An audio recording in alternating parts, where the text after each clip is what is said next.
Hello, welcome. So today we're going to be looking at some more r/Today I F'd Up. If that sounds like something you'd be interested in listening to today, then please do stick around and enjoy. And don't forget to like and subscribe, please. Thank you. So with our first post, it says, today I F'd up by not wearing sunscreen and getting a rare nerve reaction called Hell's Itch and having the worst 30 hours of my life. I mean, just from the fact it's called Hell's Itch alone, that sounds horrifying. First off, before anyone reads my story, I just want to say Hell's Itch is not a normal sunburn itch. It's some sort of nerve reaction. For those who think I'm exaggerating how debilitating this is, please go over to r/Hell's Itch and read some user testimonials. Here's one from 2 days ago. How nice of the OP to supply us with a testimonial from someone else. That's great. I've experienced acute on-screen, that withdrawal with no medication cold turkey, as well as a kidney stone that was too big to treat ultrasonically. Those were like a stubbed toe compared to this. My. That makes it sound even scarier. Anyway, here's the today I F'd up. Several years ago, I went to the beach for a few hours and, like an idiot, didn't put sunscreen on. I ended up getting a sunburn on my upper body. The next evening, I was chilling on the couch watching TV after taking a shower when I suddenly felt a slight tickle on my chest. Not really thinking much of it, I just brushed my hand across my chest thinking it was a hair or something.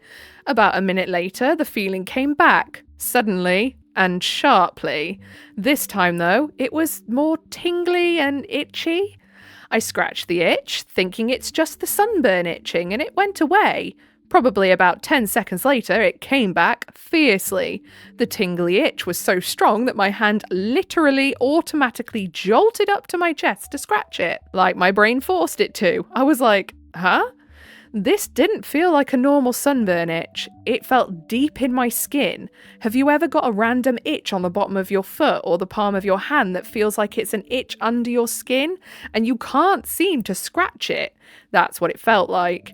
I examined myself with a flashlight thinking a bug or something had bit me. But nothing was there. Within the next few minutes, this tiny spot on my chest had started spreading into my entire chest and shoulders. It would itch fiercely and felt like ants with razor blades as feet were underneath my skin.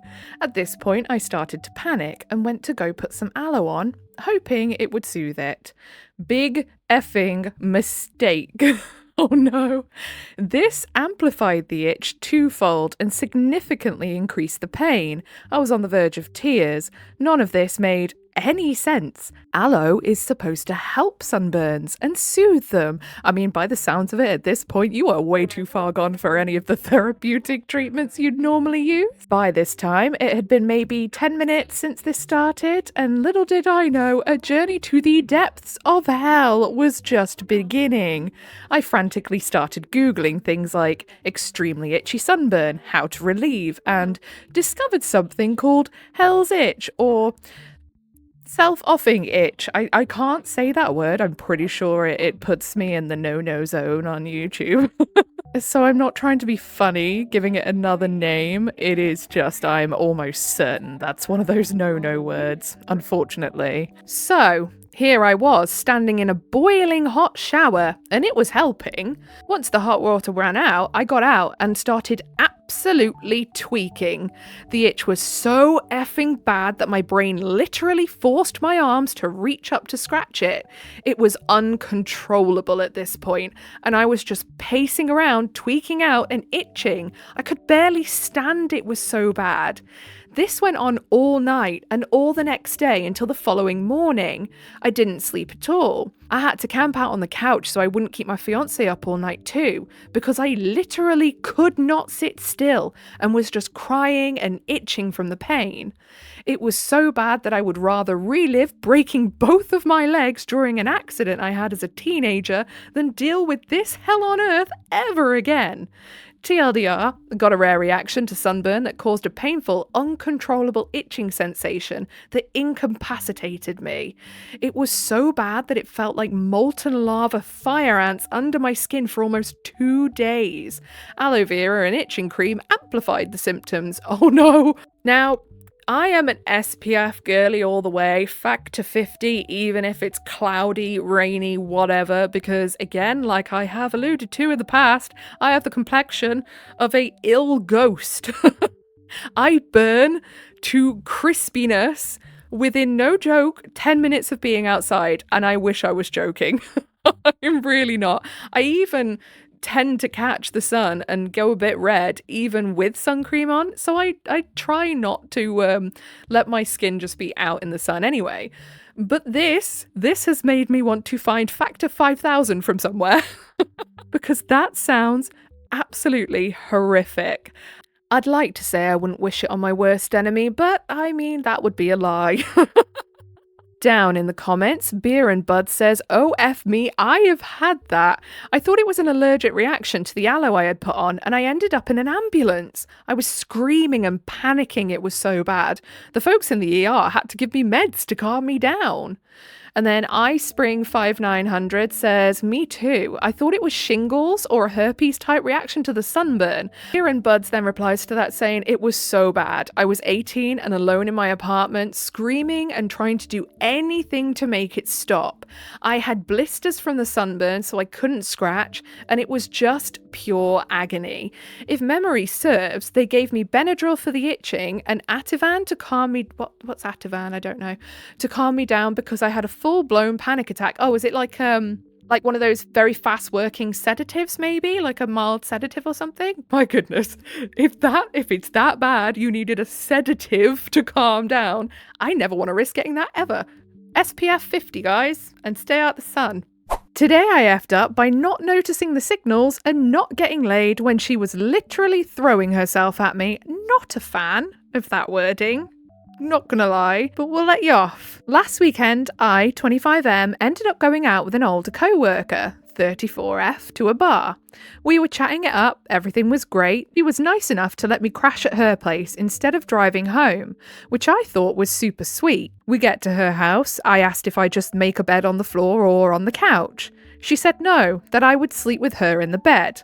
I thought, oh, okay, sure. Not gonna argue, it's her house. Oh, bless. As I go inside her room, I check my phone for one singular second, and now she's changed from her work clothes to her pyjamas. Shirt and shorts, nothing crazy. Asked if I needed to give her the room. She said, nah, it's fine. So I figured she's just super comfortable around me.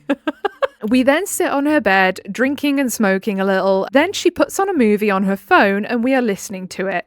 Then we went to bed. No big deal, right? Then the next morning, everything seemed fine. I drove her to work and we also grabbed a McDonald's, wished her a good shift, and then drove home and changed and went back to work. Fast forward to tonight. I tell a confidant of mine at work about the ordeal. They flipped the F out when I said no after they asked if we had S. She said she put all the signals in my lap, and yet I still didn't read the room. I mean, fair. I could literally have someone flirting with me in the most obvious way, and I won't pick it up. The more I thought about it, the more now effing embarrassed that I am that I was so oblivious to all the signs. I'm now balled up in a corner about to get higher than Giraffe Fanny, so I can try to forget this whole embarrassing ordeal. I'm now literally at the mercy of when I see her again. God only knows when, due to the schedule being iffy. I don't have any of her socials, no phone number, nothing. I could literally die right now. Oh, bless ya. TLDR, I ended up going home with a co-worker and didn't read any of her advances of trying to F, and now I'm a die of embarrassment. I mean, I'm not gonna lie, I wouldn't pick it up either. I really wouldn't. I'd just be like, yeah, this person's just quite comfortable, clearly. You know, if they got changed into shorts and a top, like a t-shirt, baggy t-shirt in front of me, if I was a dude, I'm saying, like, obviously, because most straight blokes wear a shorts and a baggy t-shirt to bed, I guess. But if I was a dude and a woman did that, I'd be like, okay, she just wants to be comfy for bed. I would not pick that up. And then down in the comments, Ass Monkey Dumb says, if I had $1 for every time I was too oblivious to notice blatant flirting and more, I would have, I don't know, at least enough for lunch from the full price menu at Taco Bell. And then Uprock Junior 02 says, stop lying, we all know you would have enough to buy out the CEO's mansion and a shite ton of Taco Bell chains. And then Ass Monkey Dumb says, I mean, probably, but I'll never know for sure.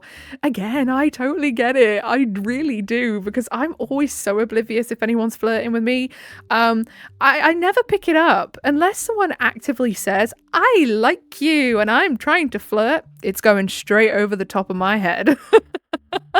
Last but not least, today I effed up by going at it with my wife in our backyard. My wife, son, and I moved into my grandma's house a couple months ago after my grandma passed away. We hate the area, state it's in, but we've really enjoyed having our own house. My wife and I have taken the opportunity to F in our backyard twice now. The first time it was awesome and went off without a hitch, so obviously we were super keen to try it again.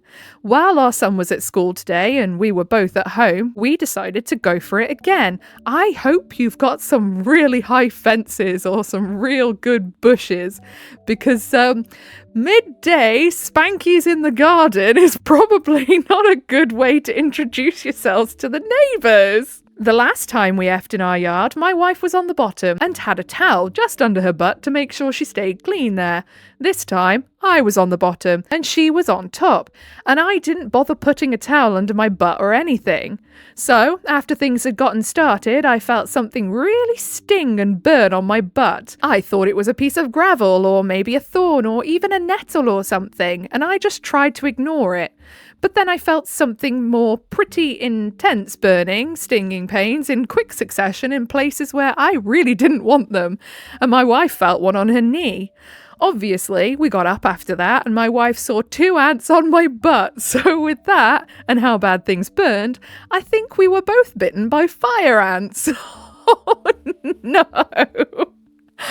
Oh, ow, wow, yeah. Oh, I mean, be thankful it wasn't your balls.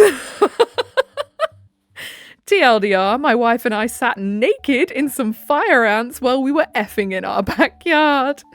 Ouchie, that's gonna leave a stain, innit? That's gonna leave a stain. I am now realising I am going to have to go back and heavily censor the screenshots of this story.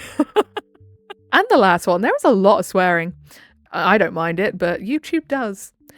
Down in the comments, easycoverletter.com says, never had my butt munched while going at it. And then Brailled It says, bruh, have you really lived?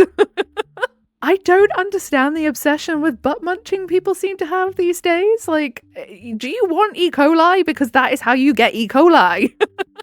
Anyway, if you made it all the way to the end, then I appreciate you very, very much. If you like and subscribe and do stuff like that so you can find your way back here, I'll appreciate it even more. And it helps you find your way to more of me. Aren't you lucky? But yeah, I hope you have a good rest of your day, whatever it is you are doing. Goodbye.